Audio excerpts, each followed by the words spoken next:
G'day folks, welcome to another edition of Talking SANFL. Round 9 is done. My name is Andrew Hayes, this is Daniel Menzel. Men's, some interesting results from the weekend. I feel like we say this every week, but I feel like the weekend really turned the competition on its head in multiple ways, and we might as well get straight into it. We'll start with the game at Adelaide Oval. The Eagles taking on the Adelaide Crows.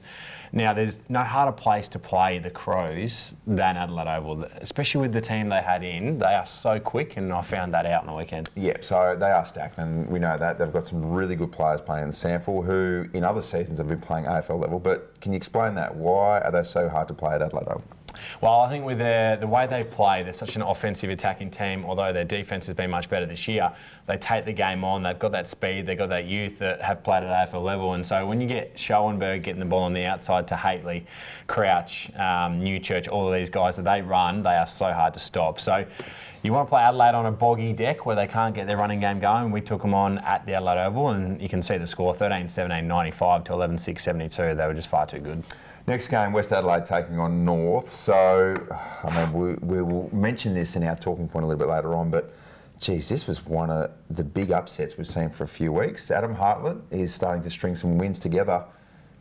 Really, really interesting stuff happening in North Adelaide. It really is, and we'll delve into that in a little bit. But I want to touch on West Adelaide for a second. I reckon it would probably be the happiest time that the West Adelaide Footy Club has been in maybe 4 years. Players are going into the club this week going, we're a genuine side, we're a genuine chance in every game.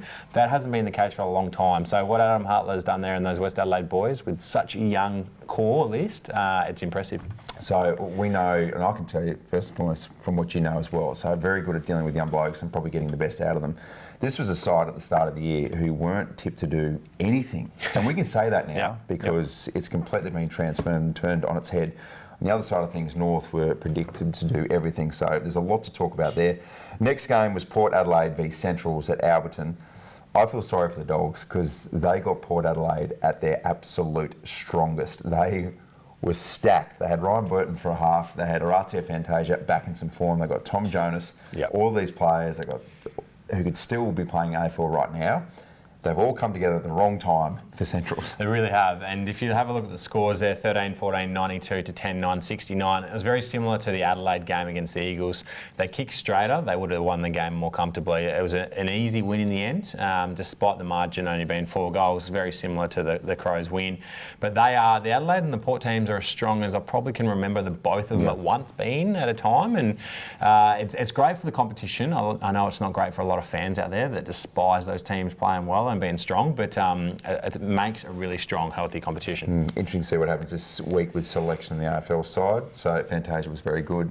They need to make a change because Lockie Jones is out for a month.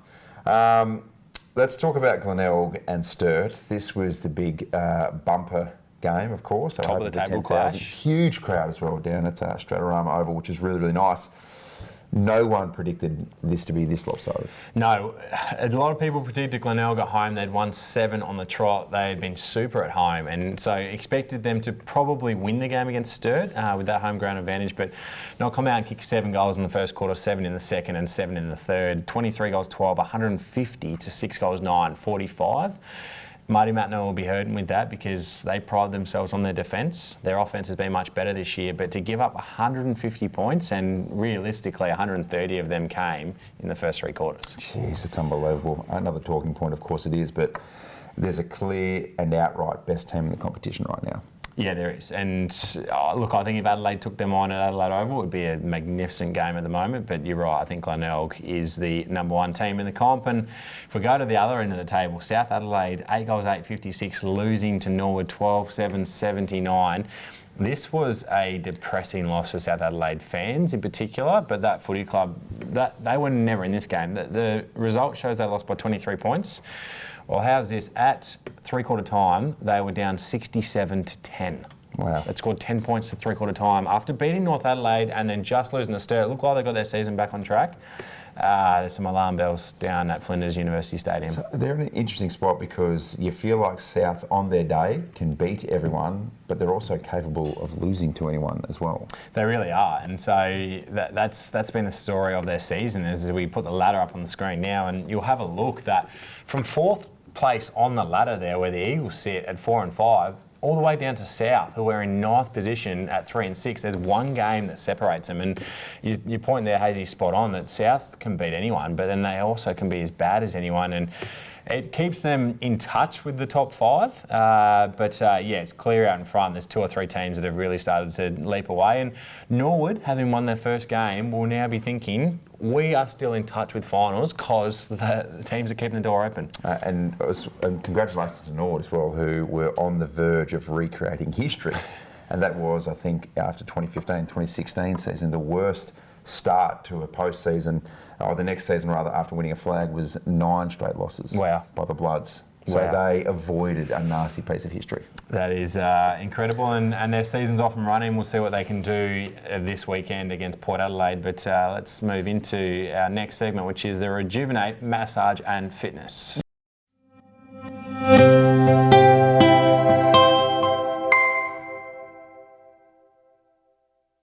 Let's go straight into the moment of the week. 7,500 at the Bay, top of the table clash. First and foremost, SANFL footy is very much alive and well. It is. It was great to see. They wanted 10k there, but to get 7,500 is an incredible effort. It was obviously a long weekend, but for 2 teams, Sturt and Glenelg, that didn't have AFL affiliation, and we see Matt Allen's goal from the pocket. We'll touch on him in a second, but it was an incredible game from the whole 22 players that played for Glenelg. They, as you said, the clear best team in the competition at the moment. Talking point of the week, let's talk about the Roosters. Each and every week, and particularly some of these really close losses or unexpected losses, I've sat here and said, look, they'll come good, they've got too much talent not to. Am I ready to give up? Would you, if you were me, would I be giving up on the Roosters? It's a really challenging one, because if you look at their list and you look at what they have at their disposal, as everyone picked them in the pre-season to potentially win the grand final this year, right now, if you were to take all of that out of it and just look at what their results have been over the last 5 weeks on paper against who they've played, you would say this team is done. And so it is incredible. They can't kick a score at the moment. They haven't kicked over 60 points in a game in the last 6 weeks, other than one game, which is against Port Adelaide, who are the worst defensive team in the comp. So they are really struggling. They're still only a game. They're still in touch with the top 5, though, because of how close it is. So are you willing to put a line through them at the moment? I'm not, because you can sort of click. I feel like the Eagles clicked a couple of weeks ago. Yep. And you guys are starting to show some good signs despite the loss on the weekend. And I'll just keep on saying it each and every week. There's too much talent for them not to have the opportunity to click. Yep, I agree with that. And so it's a really interesting one. We'll see what happens with North moving forward. They do take on Sturt at Wigan Oval this weekend, who will look to bounce back. But yeah, very much a logjam there in that spot of the ladder, which you'll see a lot of teams moving up and down over the coming weeks. And let's get to the start of the week. And it's no surprise this was in the Glenelg game. Matthew Allen, 6 goals and 27 touches from a wing. That's a genuine day out, isn't it? That is. I'm trying to think of a better game I remember. I think back to Mitch Griggs' 6 goals in the grand final. Exactly, yep. But I don't know if there's been many other games that you could say would have been better individual performances. Maybe Riley O'Brien's game last year against the Eagles. But 27 and 6 is pretty hard to top. Yeah, that's as good as it gets. So, and a really, really nice day, big occasion to absolutely turn it on. And you know you're doing well when you've got a 105-point loss and you're keeping out some of the big dogs from kicking big bags of goals. And that is Liam McBean and Lockie Hosey, etc., who still contributed. But when you see a score like that, when they put 150 points on the board, I probably expect to see 10 next to Hosey, but a nice even share as well.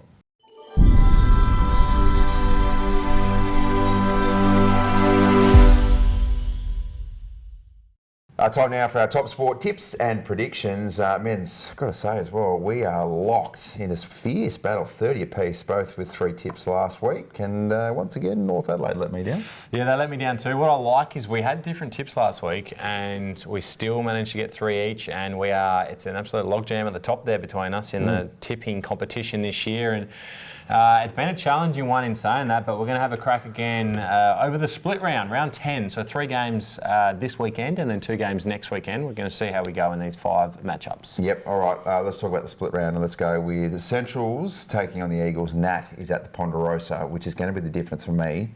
I'm going to tip Centrals. Wow. And obviously you're going to tip the Eagles. We're going to see if we can get a real solid divide in terms of what's going on with not just our tips, but perhaps our relationship as well. Yeah, no, we'll see how that's tested out. It's an interesting game, this one, because both teams are sitting on the 4 wins, 5 losses, and so it's almost a 4-point game, I guess, in a way, because it's such a massive game. Whichever team wins will definitely stay in the top 5 after this weekend. It's the only game on Saturday as well. I will obviously go with the Eagles.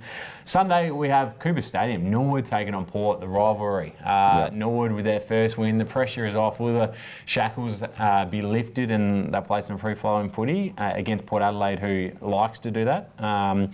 Or will Port be too good? I think Port will win in under a goal.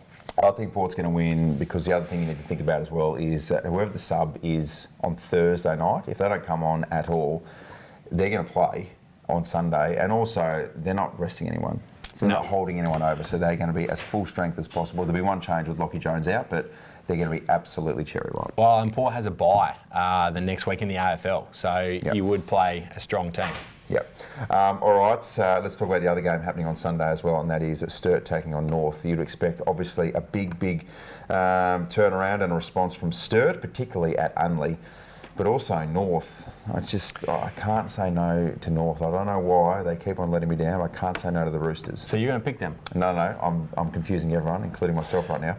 I'm going to pick Sturt because it's at Unley, and you'd expect a big response. They can't go 8 and zip.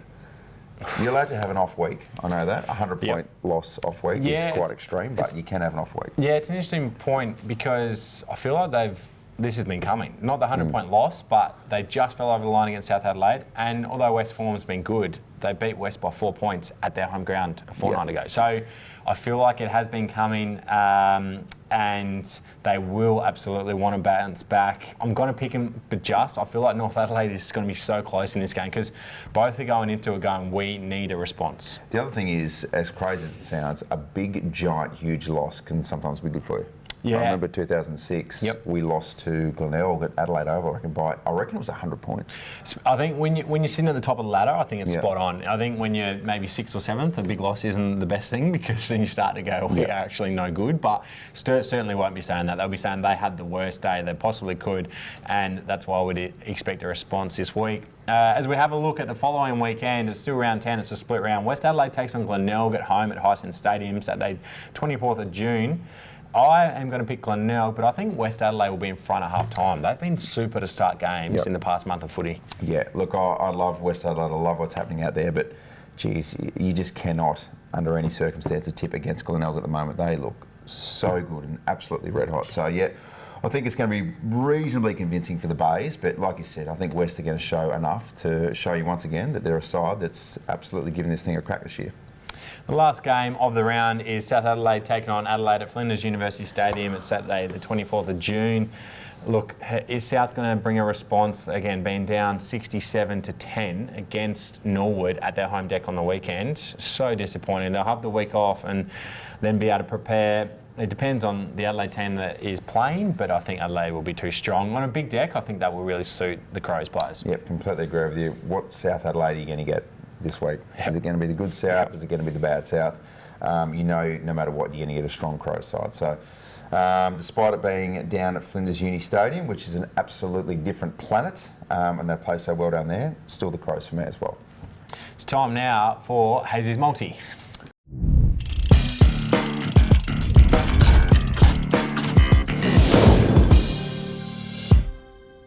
All right, let's get into it. Thanks to our good mates at Top Sport. I expect a big response from Sturt after a 105-point thrashing from the Bay. Still trying to get my head around that. It's going to be at Unley, so I've got Sturt to beat North. So you've learned. You've backed North the last 2 weeks and they've cost you the multi the last 2 weeks. You're going to pick against them this week. I like it. Yeah, fool me once, that's fine. Fool me twice, that's also fine. But don't do it a third time. West against Glenelg, we've mentioned before, love what Westies are doing, but Glenelg is just too strong at the minute. So they're the second part of my multi. I've got the Bays to beat West. That's the second part of the split round. And then finally, we've got the Crows to beat South. Even though it's down at Flinders Uni Stadium, Crows just too red hot, too strong at the moment, and South just too inconsistent. So, Sturt, Glenelg and Adelaide to win across the split round for your 3-leg multi. Very interesting. So, some good games of footy coming up this weekend. We've got the 3 games this weekend, 2 games the following weekend in the split round. Get out and enjoy the local SANFL footy, and we'll see you in a couple of weeks. And a big congratulations as well to the Centrals girls got the job done. Yes. Against South Adelaide on the weekend. So Shelby Smith, best on ground as well. So that was an absolute nail biter. To win with 20 seconds to go in the Oh my game, to hit the gosh. lead for the first time with 20 seconds to go in the game, what an incredible way to win a grand final. So 100% congratulations to the Central's women's side there.